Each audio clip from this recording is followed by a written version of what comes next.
Hello everyone. तो हम पढ़ रहे हैं क्लास 10 फिजिक्स का चैप्टर नंबर 1 जो कि हमारा है प्रकाश का परावर्तन और अपवर्तन। इससे पहले हमने जो लेक्चर किया था उसको आए काफ़ी दिन हो गया है, इन दोनों लेक्चरों के बीच में काफ़ी गैप हो गया है।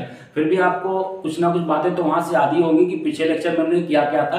तो पिछले लेक्चर में हमने किया था कि प्रकाश का अपवर्तन क्या होता है और प्रकाश का अपवर्तन हमारा कैसे होता है, कैसे हम प्रकाश का अपवर्तन कराते हैं। और रियल लाइफ एग्जाम्पल भी हमने देखा था कि कहाँ कहाँ पर हमारे प्रकाश के अपवर्तन की घटनाएं घटित होती है। तो ये सारे लेक्चर हमने वहाँ पे अटेंड किया था। तो आज उसके आगे एक लेक्चर है और आज के लेक्चर में हम करेंगे कि अपवर्तनांक क्या होता है और लास्ट में देखेंगे कि अपवर्तन के नियम। लेक्चर के एंड होते होते हम एक छोटा सा बढ़िया सा क्वेश्चन करेंगे। ठीक है, तो चलिए आज का लेक्चर स्टार्ट करते हैं और हेड लगाते हैं सबसे पहले अपवर्तनांक।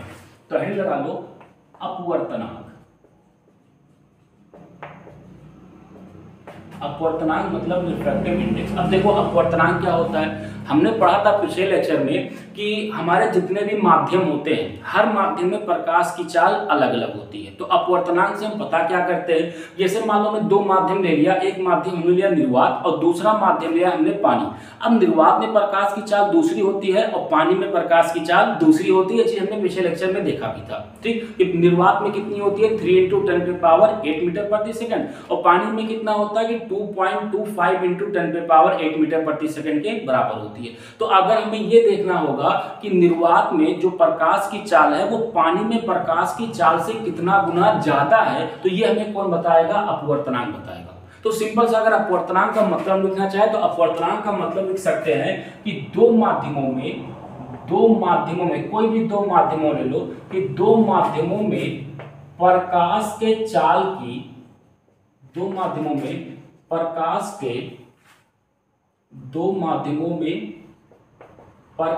के चाल की तुलना, दो माध्यमों में प्रकाश के चाल की तुलना कि जब हम कोई भी दो माध्यम लेते हैं और उन दोनों माध्यमों में प्रकाश की चाल की तुलना करते हैं कि एक माध्यम के सापेक्ष में दूसरे माध्यम में प्रकाश की चाल कितनी गुनी ज्यादा है या कितनी गुनी कम है, या कितना ज्यादा है कितना कम है, तो हमें कौन बताता है, अपवर्तनांक। सिंपल सा लाइन का मतलब होता है कि अपवर्तनांक का मतलब हमारा ये होगा कि जब कोई भी दो माध्यम, जैसे मान लो एक मैंने ले लिया कि एक कांच ले लिया और दूसरा हमने हीरा ले लिया, दो माध्यम। अब देखेंगे कि एक माध्यम में प्रकाश की चाल ज्यादा है और एक में कम है, तो किसमें कितना गुना ज्यादा है किसमें कितना गुना कम है, ये हमें कौन बताता है, अपवर्तनांक बताता है। अब इतना सा मतलब होता है। अगर कोई भी तुमसे पूछे कि अपवर्तनांक क्या बताता है, तो अपवर्तनांक क्या करता है कि दो माध्यमों में प्रकाश की चाल की तुलना करता है, बस इतना ही होता है हमारा अपवर्तनांक। अब देखो अपवर्तनांक जो होता है दो प्रकार का होता है। सबसे पहला जो होता है उसको हम बोलते हैं निरपेक्ष अपवर्तनांक। पहला हम बोलते हैं दो प्रकार का अपवर्तनांक होगा। पहला जो होगा उसको हम बोलते हैं निरपेक्ष अपवर्तनांक, इसको हम बोलेंगे निरपेक्ष अपवर्तनांक, ये पहला होता है हमारा। तो निरपेक्ष अपवर्तनांक क्या होता है, देखो जब किसी भी माध्यम में प्रकाश की चाल की तुलना हम निर्वात में प्रकाश की चाल के साथ करते हैं तो उसको हम बोलते हैं निरपेक्ष अपवर्तनांक। सिंपल सा, जैसे मान लो कि हमने लिया यहाँ पर पानी, हम ये देखते हैं कि जो पानी में प्रकाश की चाल है वो निर्वात के प्रकाश की चाल से कितना कम है, तो उसको हम क्या बोलेंगे, निरपेक्ष अपवर्तनांक। या मान लेते हैं कांच। अब देखो कांच में प्रकाश की चाल पानी के मुकाबले कम होती है, तो अगर हम ये देखें कि जो कांच में प्रकाश की चाल है वो पानी के मुकाबले निर्वात के मुकाबले कितना कम है, तो उसको हम क्या बोलते हैं, निरपेक्ष अपवर्तनांक। यही होता है हमारा निरपेक्ष अपवर्तनांक। तो अगर हम यहाँ पे लिखना चाहे इसकी परिभाषा तो लिख सकते हैं कि निर्वात के सापेक्ष, अगर हम लिखना चाहें तो लिख लो कि निर्वात के सापेक्ष किसी माध्यम का अपवर्तनांक, निर्वात के सापेक्ष किसी माध्यम का अपवर्तनांक, निर्वात के सापेक्ष किसी माध्यम का अपवर्तनांक, यही हमारा क्या कहलाता है, निरपेक्ष अपवर्तनांक। इसको हम कहते हैं निरपेक्ष अपवर्तनांक कहलाता है, निरपेक्ष अपवर्तनांक। कि जब हम निर्वात के सापेक्ष किसी भी माध्यम का अपवर्तनांक निकालेंगे, मतलब निर्वात के सापेक्ष किसी भी माध्यम के प्रकाश की चाल की तुलना करेंगे, तो उसको हम क्या बोलते हैं, निरपेक्ष अपवर्तनांक बोलते हैं। अब निरपेक्ष अपवर्तनांक, देखो निरपेक्ष अपवर्तनांक क्या होता है, अगर हम यहाँ से फार्मूला निकालना चाहें तो हमारा जो निरपेक्ष अपवर्तनांक होता है, ये निरपेक्ष अपवर्तनांक, देखो अपवर्तनांक को प्रदर्शित किससे करते हैं, चाहो तो अपवर्तनांक को n से प्रदर्शित करो या तो इसको म्यू, इसको बोला जाता है म्यू, यू की तरीके से होता है, थोड़ा सा नीचे धीरे बढ़ा देते हैं तो इसको बोला जाता है म्यू बोला जाता है। लिख दे रहा हूं यहाँ पे, ये बोला जाएगा हमारा म्यू बोला जाएगा, इन दोनों से प्रदर्शित करते हैं। तो अगर हम निरपेक्ष अपवर्तनांक लिखना चाहें तो निरपेक्ष अपवर्तनांक म्यू बराबर, बाकी आप एन से भी लिख सकते हो, कोई दिक्कत नहीं है। तो निरपेक्ष अपवर्तनांक म्यू बराबर, ये फार्मूला हमारा होता है कि निर्वात में प्रकाश की चाल, निर्वात में प्रकाश की चाल, और निर्वात में प्रकाश की चाल को हम लिखते हैं सी से। तो निर्वात में प्रकाश की चाल डिवाइड बाई उस माध्यम में प्रकाश की चाल, उस माध्यम में प्रकाश की चाल, और जो भी माध्यम लोगे उसके प्रकाश की चाल को हम किससे लिख देते हैं, v से। तो अपवर्तनांक म्यू बराबर यहां से निकल के आ जाएगा कि अपवर्तनांक म्यू जो होगा ये बराबर हो जाएगा हमारा c/v। यही होता है हमारा छोटा सा फार्मूला होता है निरपेक्ष अपवर्तनांक का, कि निरपेक्ष अपवर्तनांक म्यू बराबर कितना होगा, c/v। हो सकता है कि आपने इससे पहले पढ़ा हो तो वहां पर n लिखा हो, दोनों बात एक ही होता है, चाहे इसको n से प्रदर्शित करो या चाहे इसको म्यू से प्रदर्शित करो, दोनों तरीके से इसको हम प्रदर्शित कर सकते हैं। अब देखो ऊपर यहाँ पे c जो है, जहां पर हमारा c का मान कितना होता है 3 × 10⁸ मीटर प्रति सेकंड, क्योंकि c क्या होता है, निर्वात में प्रकाश की चाल, वो तो सबको पता है कि ये हमारा क्वांटिटी हमेशा क्या होता है, फिक्स होता है। बाकी नीचे जो भी माध्यम लोगे उस माध्यम के प्रकाश की चाल रख के आसानी से हम निकाल लेंगे। अगर इसका मात्रक देखें कि इसका मात्रक क्या होता है, इसका मात्रक क्या होता है, तो ये जो होता है ये हमारा मात्रक रहित होता है, ये जो होगा ये हमारा मात्रक रहित होता है, इसका कोई मात्रक नहीं होता है। क्यों नहीं होता है कोई मात्रक, देखो ऊपर प्रकाश की चाल है, प्रकाश की चाल किसमें होगी, मीटर प्रति सेकंड में। नीचे ये v क्या है, ये भी प्रकाश की चाल है, दोनों तो हमारे प्रकाश की चाल ही है, बस एक निर्वात में और एक किसमें, माध्यम में। तो चाल का फार्मूला तो हमारा समान होगा, मीटर प्रति सेकंड, मीटर प्रति सेकंड, दोनों कैंसिल हो जाएंगे, इसका कोई मात्रक हमारा यहाँ पर बचेगा नहीं। तो सिंपल हमारा यही होता है निरपेक्ष अपवर्तनांक, सिर्फ छोटा सा हमारा निकल के फार्मूला यहाँ पर आ जाता है। तो ये होता है निरपेक्ष अपवर्तनांक। अच्छा एक चीज और देख लो, अपवर्तनांक को लिखने का तरीका, जैसे देखो अगर मान लेते हैं कि इस माध्यम को हम प्रदर्शित कर देते हैं m से, कि कोई भी एक मीडियम होगा, उस मीडियम में प्रकाश की चाल कितनी है v, ऐसे लिख दिया। vm का मतलब है कि जो भी तुम मीडियम मानोगे, जो भी माध्यम मानोगे, उस माध्यम में चाल कितनी है v, तो ये हो जाएगा vm, यानी कि उस मीडियम में प्रकाश की चाल। तो इसको हम यहाँ पे क्या लिख देंगे, इसको लिख देंगे म्यू m, ठीक। निरपेक्ष अपवर्तनांक यहाँ पे क्या कर देंगे, म्यू m कर देंगे, ठीक। देखो अब यहाँ पे म्यू m की जगह पे इसको ऐसे भी लिख सकते हो, यहाँ पे क्या लिख सकते हो, एयर लिख सकते हो, ऐसे भी लिख सकते हो, लिखने का हमारा तरीका है। अब देखो मेन चीज कि जो म्यू के दाहिने साइड में लिखा होता है उस माध्यम का अपवर्तनांक निकाला जाता है, और जो बाएं साइड में लिखा होता है उसके सापेक्ष में निकाला जाता है। अब चूंकि देखो जब निरपेक्ष अपवर्तनांक पढ़ते हो तो हमेशा सापेक्ष किसके निकालते हो, एयर के, तो ये लिखो ना लिखो उससे कोई फर्क पड़ता नहीं, तो सिर्फ और सिर्फ क्या लिख सकते हैं, म्यू m करके भी यहाँ पर लिख सकते हैं। अब जब निरपेक्ष या सापेक्ष अपवर्तनांक इसके बाद पढ़ोगे तो दूसरा वाला तो और बेहतर हमारा क्लियर हो जाएगा, ठीक। अब जैसे देखो इस पर अगर क्वेश्चन हमसे कह रहा कि पानी का, पहला क्वेश्चन है कह रहा पानी का निरपेक्ष अपवर्तनांक ज्ञात कीजिए, पानी का निरपेक्ष अपवर्तनांक, निरपेक्ष अपवर्तनांक ज्ञात कीजिए, बस इतना ही दिया है और हमसे कुछ नहीं कह रहा कि पानी का निरपेक्ष अपवर्तनांक। तो पानी को किससे लिख देते हैं, W से। तो देखो यहाँ पर क्या लिखेंगे, म्यू W, जिसका अपवर्तनांक निकालेंगे उसको हम कहाँ लिखते हैं, दाहिने साइड, ठीक। अब निरपेक्ष का मतलब किसके सापेक्ष निकालना है, y के साथ। हमेशा अगर निरपेक्ष बोला है तो एक तो हमारा फिक्स हो गया, तो हमारा कौन सा रहने वाला है, y, उसी को हम क्या बोल देते हैं, निर्वात बोल देते हैं। लेकिन एक बात आप यहाँ पे ध्यान रखना कि y और निर्वात दोनों अलग अलग होते हैं, सही सुना, दोनों अलग अलग होते हैं। लेकिन हम फिलहाल यहाँ पे मान के चलते हैं कि y और निर्वात हमारा दोनों क्या है, सेम, ठीक है। अब देखो यहाँ पे पानी का अपवर्तनांक निकालना था, और पानी को हम कहाँ पर रख देते हैं, दाहिने साइड रख देते हैं, और किसके सापेक्ष में निकाल रहे हैं, निर्वात के, यानी एयर, तो यहाँ क्या लिख देते हैं, बाएं साइड। देखो फार्मूला, निरपेक्ष अपवर्तनांक का फार्मूला क्या होता है, c/v। अब vm की जगह पे क्या लिख दो, यहाँ पे w, क्योंकि वहां पे कोई मीडियम नहीं पता था तो हमने सिंपल मीडियम को कितना या माध्यम या मीडियम को कितना मान जाता है, m। अब तो यहाँ पता है ना कि हमें किसके सापेक्ष निकालना है, पानी के, तो यहाँ पे माध्यम क्या हो जाएगा, पानी, या मीडियम क्या हो जाएगा, पानी, तो यहाँ पे क्या लिख देंगे, vw। अब दोनों के प्रकाश की चाल रख दो यहाँ पे। देखो निर्वात में प्रकाश की चाल होती है 3 × 10⁸, और पानी में प्रकाश की चाल पिछले लेक्चर में हमने याद करवाया था कितना होता है, 2.25 × 10⁸। ये होता है हमारा पानी में प्रकाश की चाल। अब दोनों को काट पीट को आंसर मिल गया हमारा। देखो यहाँ से ये पूरा का पूरा कैंसिल हो जाएगा, तो ये हमारा निकल जाएगा म्यू डब्ल्यू। निरपेक्ष अपवर्तनांक को यहाँ एयर लिखो ना लिखो कोई फर्क नहीं पड़ा है। अगर सिर्फ तुमने म्यू डब्ल्यू लिखा समझ जाएगा कि किसकी बात कर रहा है, निरपेक्ष अपवर्तनांक की। तो ऊपर देखो कितना बचेगा, नीचे ऊपर हो जाएगा 3 और नीचे हो जाएगा 2.25। इस पॉइंट को हटाओगे तो ऊपर लग जाएगा 00। अब जरा इसको काट दो, यहाँ से 25 से काटोगे तो 25 का 100, 25 अट्ठे 200 और 25 नवा हो जाएगा 225 और 25 बढ़ाइए कितना हो जाएगा 300 और 3 से काटो 3 त्रिका 9 और 3 चौक 12। तो यहाँ से म्यू डब्ल्यू का मान कितना आ जाएगा 4/3, यानी कि पानी का जो निरपेक्ष अपवर्तनांक होता है वो पानी का निरपेक्ष अपवर्तनांक कितना होता है 4/3 होता है। ठीक है, सिंपल सा निरपेक्ष अपवर्तनांक का। अच्छा कोई इतने तो समझ में आएगा और क्लियर सा ये होता है हमारा अपवर्तनांक और इसको बोलते हैं निरपेक्ष अपवर्तनांक। ना क्लियर है। अब एक जरा मैं यहाँ पे क्वेश्चन लिख दे रहा हूँ, नोट कर लो और एक क्वेश्चन यहाँ पे लिख दे रहा हूँ, क्वेश्चन को करो। देखो ये कह रहा है कि हमसे कांच का निरपेक्ष अपवर्तनांक, हमसे कह रहा है कि कांच का निरपेक्ष अपवर्तनांक दिख रहा है यहाँ से, निरपेक्ष अपवर्तनांक, कांच का निरपेक्ष अपवर्तनांक बस इतना ही बोला है और कुछ नहीं। ठीक है, एक बार देखो दिख रहा है नीचे का पूरा। चलो ठीक है, कांच का निरपेक्ष अपवर्तनांक पूछ रहा है, जरा इसको निकालो, तब तक मैं मिटा दूं ऊपर वाला।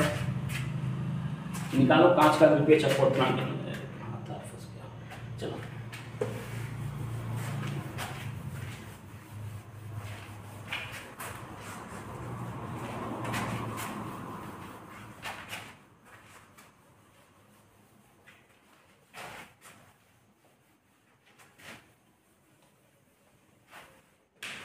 कर लिया। देखो हमसे क्या पूछा है, कांच का निरपेक्ष अपवर्तनांक। तो जिसका अपवर्तनांक पूछता है, देखो यहाँ पे सॉल्व कर दे रहा हूँ, जिसका अपवर्तनांक पूछता है उसको म्यू के कहाँ रखते हैं, दाहिने साइड। तो कांच को हम क्या बोल सकते हैं, ग्लास जी, तो यहाँ पे इसको लिख देते हैं जी। अब यहाँ एयर लिख दो तब भी ठीक है, ना लिखो तब भी ठीक है। ठीक, अब देखो निरपेक्ष अपवर्तनांक केवल कांच का पूछा है तो फार्मूला कितना होगा, C/V। अब V का माध्यम मीडियम यहाँ पे क्या है, ग्लास, तो यहाँ पे क्या लिख दो, G लिख दो। अब इसमें निर्वात में प्रकाश की चाल कितनी होगी, 3 × 10⁸ और ग्लास में कितनी होती है, 2 × 10⁸। यहाँ से ये कटेगा तो इसका मान कितना जाएगा, 3/2। तो यहाँ पे कांच का निरपेक्ष अपवर्तनांक कितना होगा, 3/2, या इसको काटोगे तो कितना जाएगा, 1.5 के बराबर। ये हो जाएगा हमारा इसका आंसर। अच्छा अब एक चीज और ध्यान दो, यहाँ से कोई दिक्कत है नहीं, तो क्लियर है ना, इतना सिंपल है, कैलकुलेशन है तो आता ही होगा, 10 में पढ़ रहे। देखो अगर तुमसे यहाँ पे निरपेक्ष हटा दे, सिर्फ बोले कि कांच का अपवर्तनांक, तो इसका भी मतलब क्या होता है, निरपेक्ष अपवर्तनांक। ठीक है, इस चीज को ध्यान रखना कि अगर सिर्फ और सिर्फ अपवर्तनांक बोला है तो उसका मतलब भी क्या होता है, निरपेक्ष अपवर्तनांक होता है। चलिए नोट कर लेते हैं। और उसके बाद दूसरा आइडिया लगा लो, सापेक्ष अपवर्तनांक। दूसरी आइडिया लगा लो, सापेक्ष अपवर्तनांक।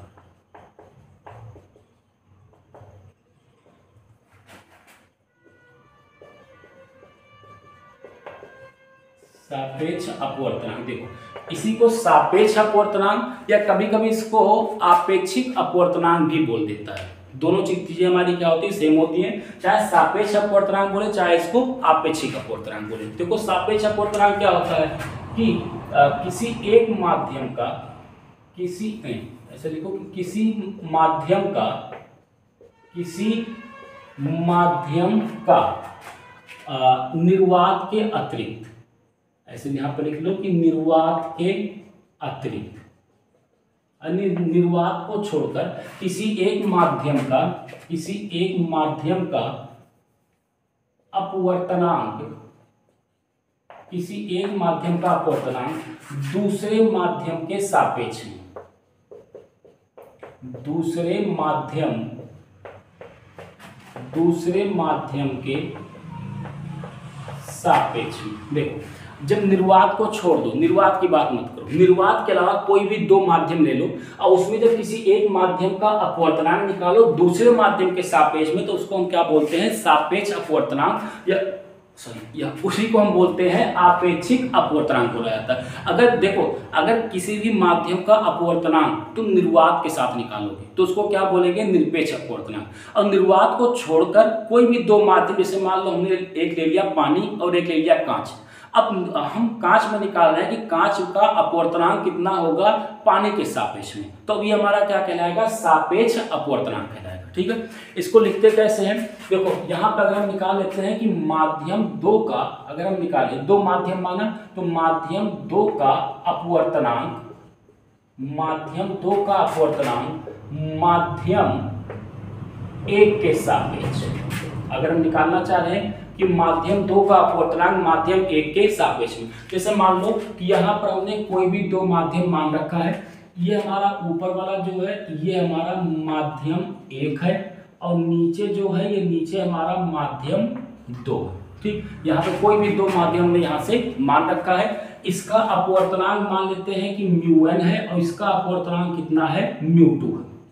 पहले का अपवर्तनांक μ1 मान लेते हैं, दूसरे का अपवर्तनांक मान लेते हैं μ2, क्योंकि अगर देखो माध्यम 1 कोई भी माध्यम ले लो, निर्वात के अलावा कुछ भी तुम ले लो, निर्वात के अलावा कुछ भी माध्यम ले लो, तो इसका अपना कुछ ना कुछ निरपेक्ष अपवर्तनांक होगा। जैसे मान लो कि हमने पहला माध्यम मान रखा है पानी और दूसरा माध्यम जो है हमने मान रखा है कांच, तो अगर पानी का अपवर्तनांक हम निर्वात के सापेक्ष निकालूंगा तो निरपेक्ष अपवर्तनांक निकल के आएगा, तो इसका अपवर्तनांक μ1 का मतलब है निरपेक्ष अपवर्तनांक कितना है, μ1, और इसका भी कांच का भी पानी के सापेक्ष निकालेंगे तो निरपेक्ष अपवर्तनांक कहलाएगा, तो उसको मान लेते हैं μ2, μ2 हमारा क्या है, निरपेक्ष अपवर्तनांक है। यहाँ पे स्पेसिफाई हम नहीं करते हैं कि हम कौन सा माध्यम मानते हैं, जो तुम्हारा मन चाहे वो माध्यम तो यहाँ से मान सकते हो। तो देखो अगर निकाल रहे हैं कि माध्यम 2 का अपवर्तनांक निकालना चाह रहे हैं माध्यम 1 के सापेक्ष में, तो इसको लिखोगे कैसे, इसको लिखोगे यहाँ से μ21।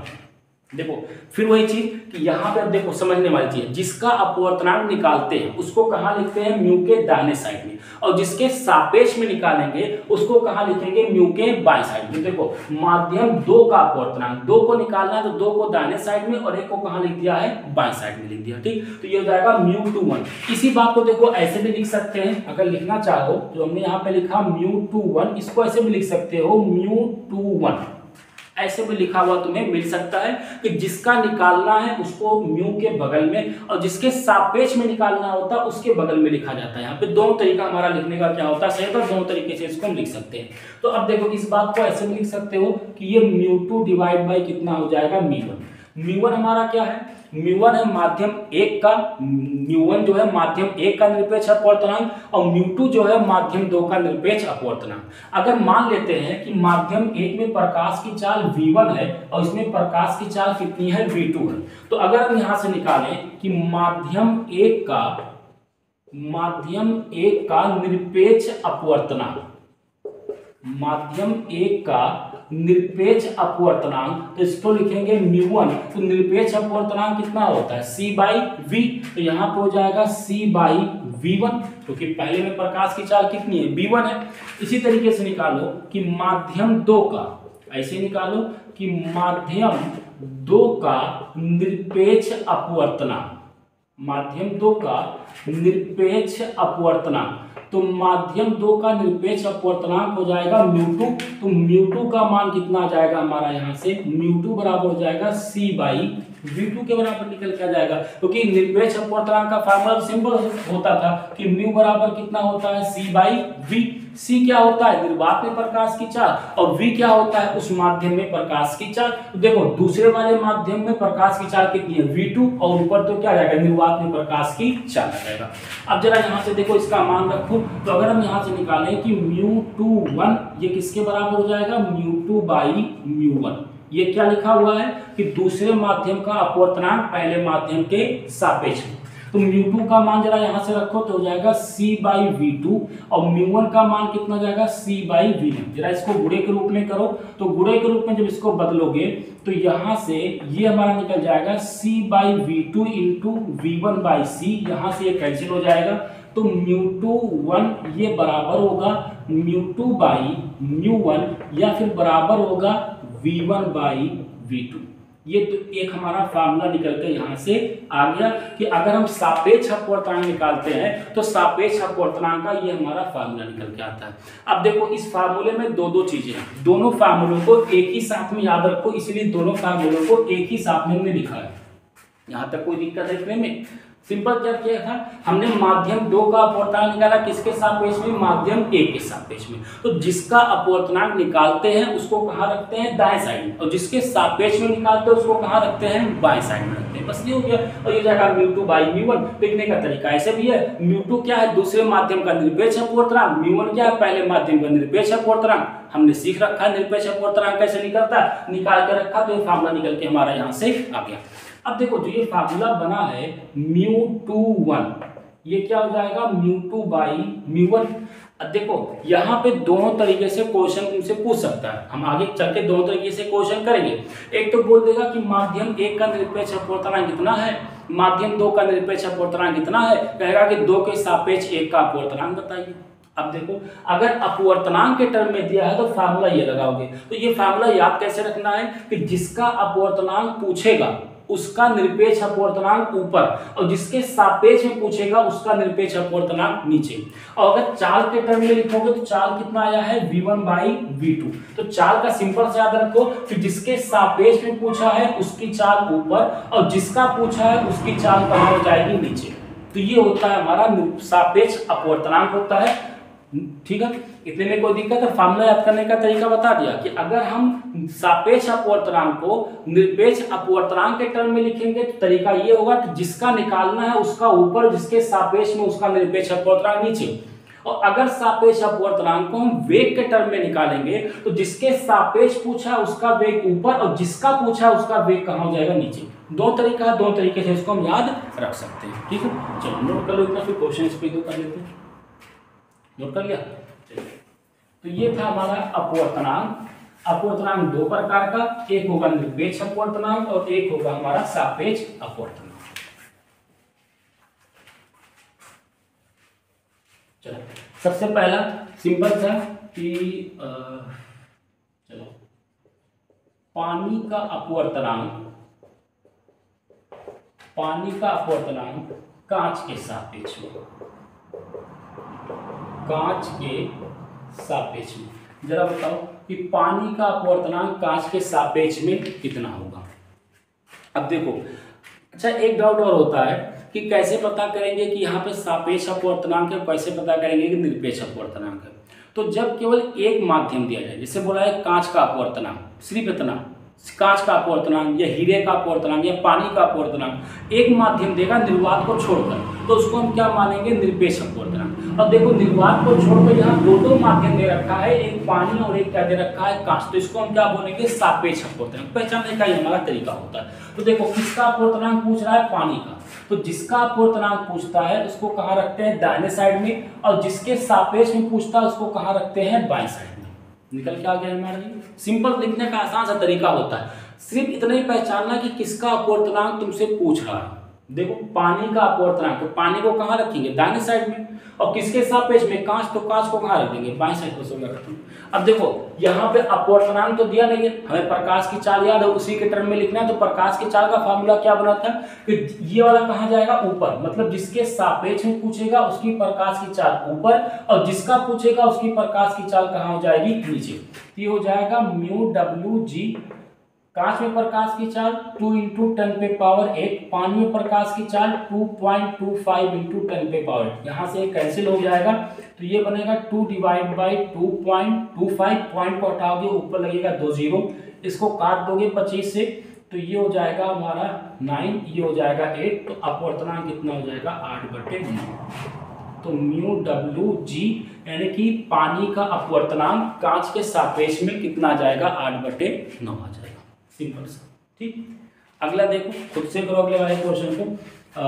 यहाँ पे दे रखा है, कह रहा है कि हीरे का अपवर्तनांक, नहीं थोड़ा सा चेंज करो लैंग्वेज, ऐसे कह रहा है कि पानी के सापेक्ष, पानी के सापेक्ष हीरे का अपवर्तनांक, पानी के सापेक्ष हीरे का अपवर्तनांक बताना है कि पानी के सापेक्ष हीरे का अपवर्तनांक। जरा एक बार खुद से इसको लिखो, खुद से करो इसको, सिर्फ इतना पहचानो यहाँ पे कि किसका अपवर्तनांक पूछा है। तो देखो क्या पानी के सापेक्ष हीरे का अपवर्तनांक, मतलब किसका अपवर्तनांक पूछ रहा है हमसे, हीरे का। जब हीरे का पूछ रहा है तो हीरे को कहाँ लिखेंगे, दाएं की बाएं, जरा बोलो दाएं की बाएं, दाएं साइड। जिसका अपवर्तनांक पूछता है उसको कहाँ लिखते हैं, दाएं साइड। तो हीरे को डायमंड तो डी से लिख देते हैं और पानी के सापेक्ष में लिख देते हैं डब्ल्यू। तो इसकी चाल कहाँ जाएगी, ऊपर। तो ये हो जाएगा V W divide by V D के बराबर आ जाएगा। अब जिसने इतना लिख लिया उसके लिए कुछ नहीं है यार, उसके बाद तो प्रकाश की चाल रख के सिंपल सा डिवाइड करना, आंसर आगे। देखो जिसके सापेक्ष में पूछा है उसकी चाल ऊपर, जिसका पूछा है उसकी चाल नीचे। अब पानी में प्रकाश की चाल हमारी कितनी होती है, 2.25 इंटू 10 पे पावर 8, और डायमंड में, हीरे में कितनी होती है, 1.2 इंटू 10 पे पावर 8। यहाँ से ये कैंसिल हो जाएगा तो बनेगा 2.25 डिवाइड बाई 1.2। इस पॉइंट को हटाओगे नीचे लग जाएगा डबल जीरो, इसको हटाओगे ऊपर लग जाएगा सिंगल जीरो, यहाँ से कट जाएगा तो हो जाएगा 225। इसका गुणा करोगे तो कितना हो जाएगा, 120। अब इसको काट पीट लो, जो आएगा वो हमारा क्या हो जाएगा, आंसर। तो सिंपल सा इतना सा हमारा क्वेश्चन था। चलिए नोट कर लीजिए, नोट कर लिया।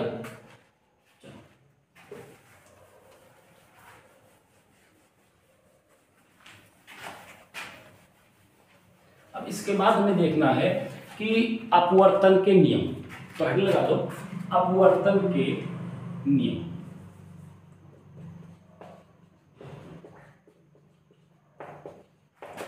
अपवर्तन के नियम देखो, जैसे हमने पढ़ा था कि परावर्तन के दो नियम होते हैं, उसी प्रकार से अपवर्तन के भी क्या होते हैं, दो नियम होते हैं। अपवर्तनांक में कोई डाउट तो नहीं रहेगा ना। अब इस पे हम और सारे क्वेश्चन करेंगे, इससे 2-3 लेक्चर आएंगे रिलेटेड। इस पे बहुत सारे बहुविकल्पीय क्वेश्चन जो होते हैं बहुत सारे करेंगे इस पे। खैर अपवर्तनांक का कॉन्सेप्ट अभी समझ में आएगा ना कि अपवर्तनांक होता क्या, क्वेश्चन तो हम ट्राई करेंगे आगे चल के, ठीक है। देखो अपवर्तन के नियम, जैसे हमारा परावर्तन का नियम होता था उसी प्रकार से हमारा अपवर्तन का भी नियम होता था। एक बार पहले क्या कर ले, चित्र बना ले अपवर्तन का। एक बार फिर से अपवर्तन करा रहा हूँ, जिसको नहीं आता एक बार फिर से देख लो। हमने क्या किया, यहाँ पे दो पारदर्शी माध्यम, क्योंकि अपवर्तन के लिए हमें पारदर्शी माध्यम की आवश्यकता पड़ती है, तभी हमारी अपवर्तन की घटना हो पाएगी। अगर आपको ये भी नहीं पता है तो आप इससे पहला वाला लेक्चर देखो, सबसे पहला वाला लेक्चर देखो, वहां पे आपको क्लियर हो जाएगा, ठीक है। चलिए कोई भी दो माध्यम मान लेते हैं। जैसे मान लो कि ऊपर वाला माध्यम जो है उन्हें मान लिया पानी है, और नीचे वाला माध्यम ने मान लिया क्या है, कांच।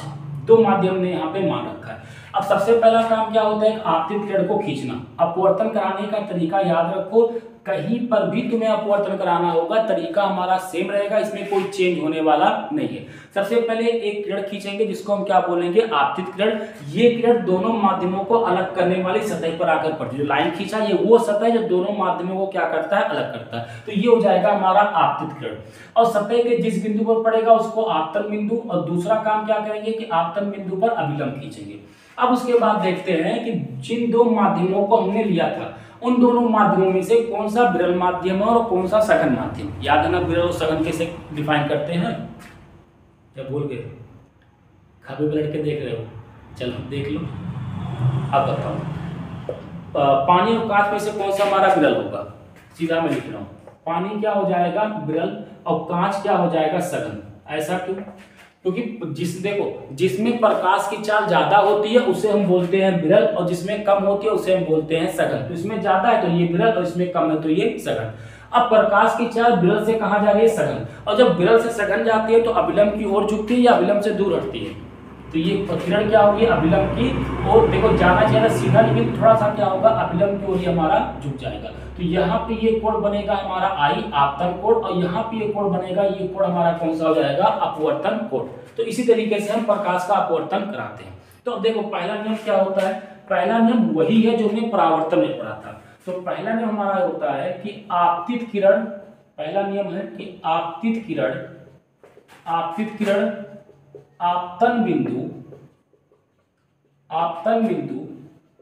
तथा नहीं, आपतित किरण आपतन बिंदु लिखो, आपतित किरण अपवर्तित किरण, आपतित किरण अपवर्तित किरण तथा आपतन बिंदु पर डाला गया लंब तीनों एक ही तल में होते हैं, एक ही तल में होते हैं।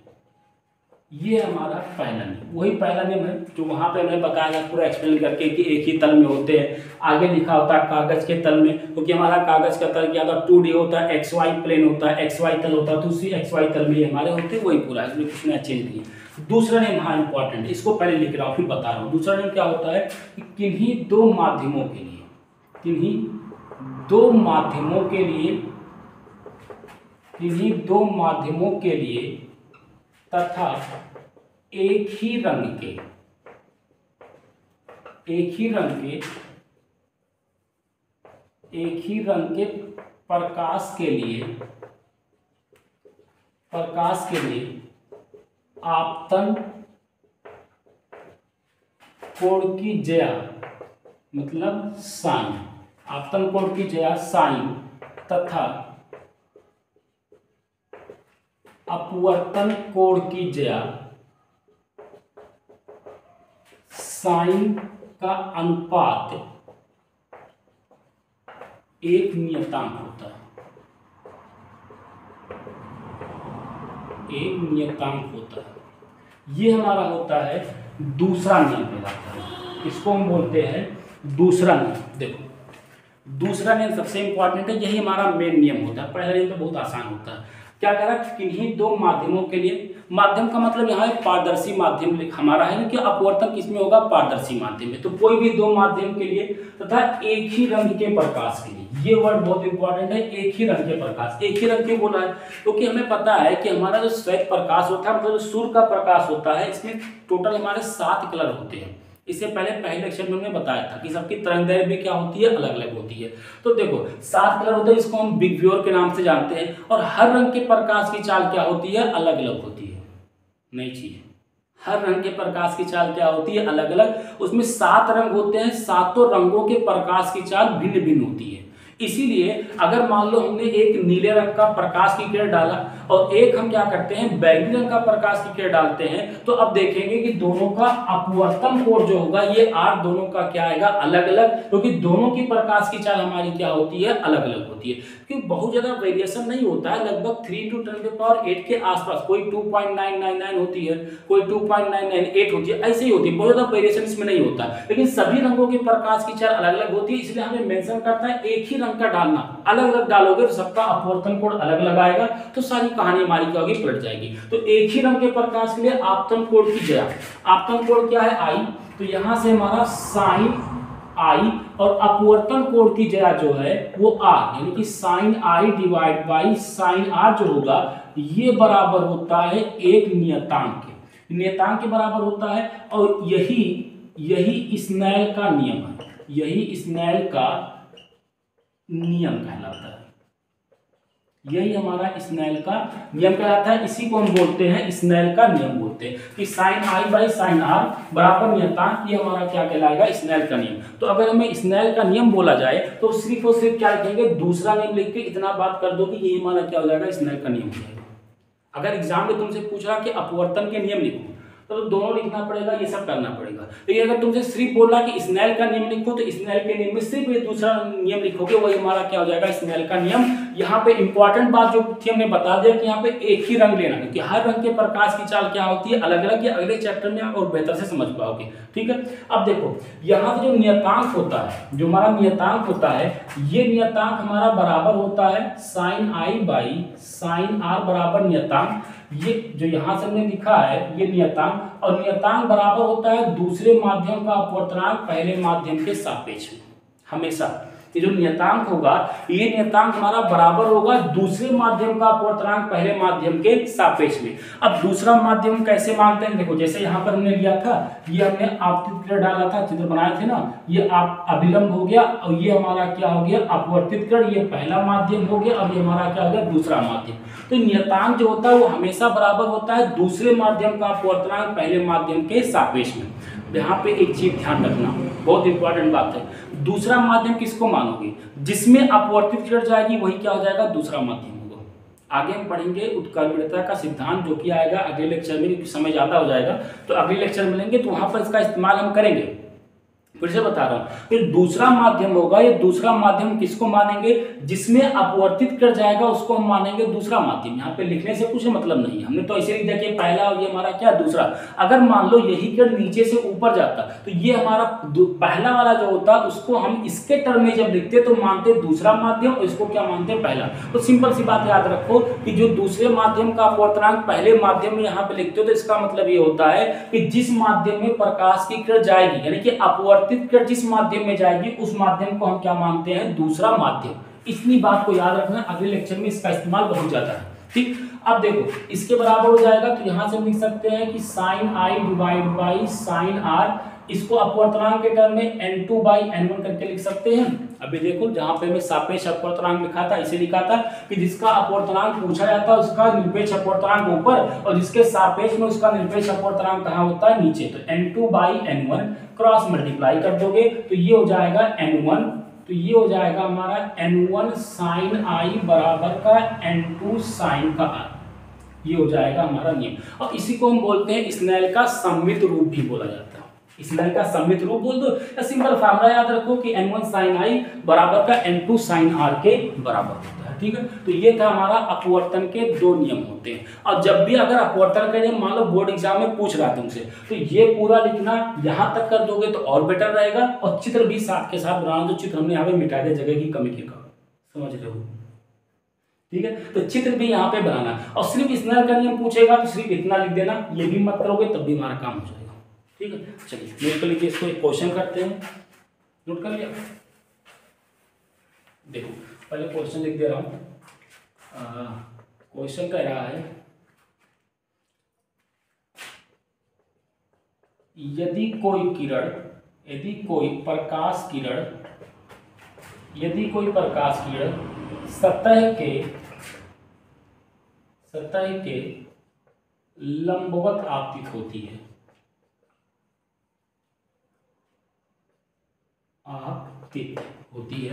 यदि कोई प्रकाश किरण सतह के लंबवत आपतित होती है तो अपवर्तित किरण खींचिए। यदि कोई भी किरण है वो सतह के लंबवत आपतित होती है तो अपवर्तित किरण खींचिए। चलो इसको एक बार खुद से ट्राई करो, पहले तो मैं मिटा रहा हूं तो एक बार ट्राई कर लो कि अपवर्तित किरण कितना जाएगा या कैसे जाएगा। अपवर्तित किरण खूब खींचना है तुम्हें।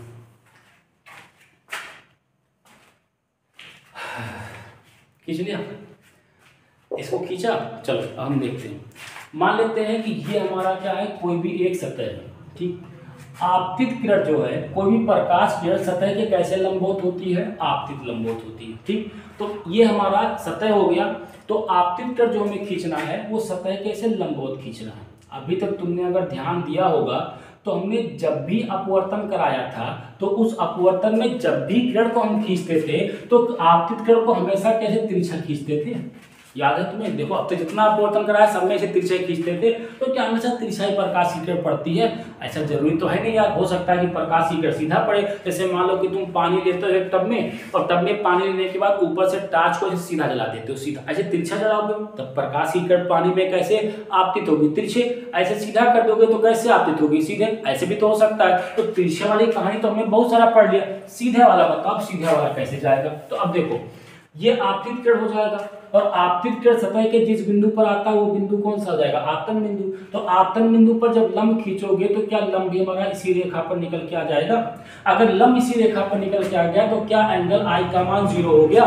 एंगल आई जो होता है वो आपतन कोण किसके बीच में बनता है, आपतित किरण और अभिलंब। देखो दोनों एक ही पर आ गए तो आई का मान कितना होगा 0। तो जरा आर का मान पहले निकाल लो यहाँ से। तो आर का मान जब निकालोगे तो देखो यहाँ से कितना होता है हमारा sine I divide by sine R. ये किसके बराबर होता है, μ2 डिवाइड बाई μ1। ठीक, इसको इधर गुणा कर दोगे तो कितना हो जाएगा, μ1 साइन आई बराबर का μ2 साइन का आर। साइन आई का मान कितना, आई का मान कितना 0, तो ये हो जाएगा साइन 0 बराबर हो जाएगा μ2 साइन का आर। साइन 0 का मान 0, तो तो हो जाएगा μ1 इंटू 0 बराबर μ2 साइन का r, इसका मान 0, नीचे ले आओगे 0 बाई μ2 बराबर कितना हो जाएगा साइन का r, तो वापस 0 बराबर कितना निकल जाएगा साइन का r।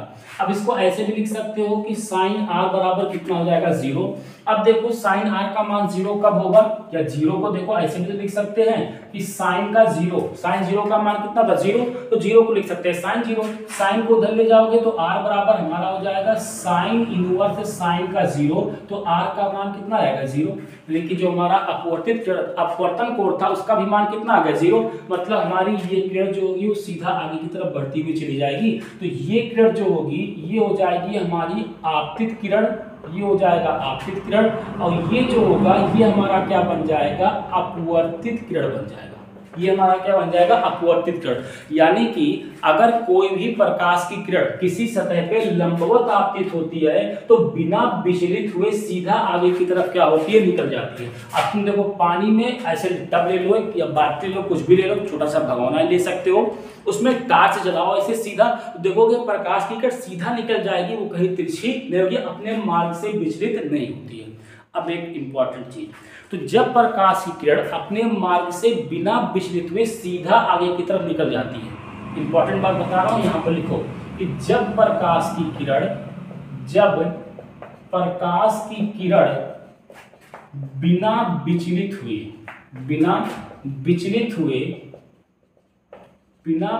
हुए सीधे चली जाती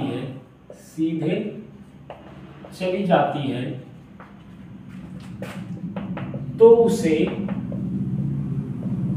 पारगमन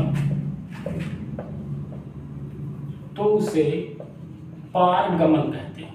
अब एक नई चीज देखो, उसको हम क्या बोलेंगे पारगमन बोलेंगे, अपवर्तन ना बोलकर वहां पर हम क्या बोला जाता है पारगमन बोला जाता है। एक नई चीज इसको याद रखना कि जब कोई प्रकाश की किरण एक माध्यम से दूसरे माध्यम में जाती है और वो विचलित नहीं होती है, सीधा आगे की तरफ क्या होती है बढ़ के निकल जाती है, तो उसको हम अपवर्तन ना बोलते, अपवर्तन ना बोलकर उसको हम क्या बोलते हैं पारगमन बोलते हैं। यही इस क्वेश्चन का मेन बात है, यही मुझे मेन बताना था कि जब बिना अपवर्तित हुए सीधा आगे निकल जाएगी तो उसको अपवर्तन ना बोलकर उसको हम क्या बोलते हैं पारगमन बोलते हैं। यही था हमारा, ठीक, कोई दिक्कत में सिंपल सा है, आई का मान मिल गया था तो हमने आर का मान वहां से फॉर्मूले से निकाल लिया। तो ये था हमारा आज के लेक्चर का कि अपवर्तनांक क्या होता है और अपवर्तन के जो नियम क्या होते हैं। अभी इसमें और भी बहुत सारी चीजें हैं, ये मान के चलो कि इसमें इसके बाद 1 या 2 लेक्चर हमें कम से कम 2 लेक्चर तो और मिलने वाले, फिर जाकर ये हमारा पूरा टॉपिक कंप्लीट होगा। तब तक पढ़ाई करते रहिए।